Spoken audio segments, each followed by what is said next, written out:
Hello everybody, welcome back to my YouTube channel. So guys, in this video I'm going to be showing you how to fix cannot connect to App Store on iOS 16. So guys, let's get started without wasting any time. If you're facing this type of problem, then I will show you how can you fix this issue. So I have four methods to solve this problem. Hopefully any of them will fix your problem as well.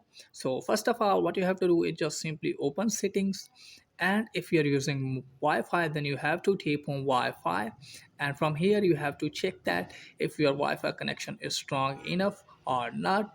So what you have to do is just simply turn the toggle on for this, and after that you have to turn it on again. And if you are using mobile data, then you have to tap on mobile data, and from here you have to turn it on. So after that, what you have to do is just turn it off again and then again turn it on, and after that check whether the problem has been fixed or not. If the problem is still exists there, then what you have to do is just simply open settings again, and then you have to tap on your Apple ID and then scroll it down from here, and you can see here here's its sign out. So just simply sign out your ID for 60 seconds and then sign in it again, and then check whether the problem has been fixed or not. If the problem is not fixed, then what you have to do is just simply open settings again, and then you have to tap on general, and you have to tap on date and time. And if both of these toggle is turned off, then you have to turn it on again.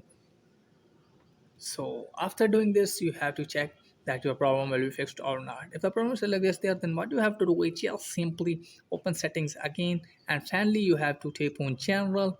And let me tell you that from here you have to tap on transfer or reset iPhone, and then you have to tap on reset again, and from here you have to reset your network setting.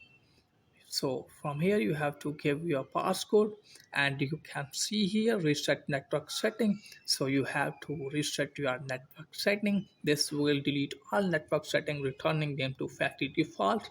And after doing all these things, hopefully your problem will be fixed.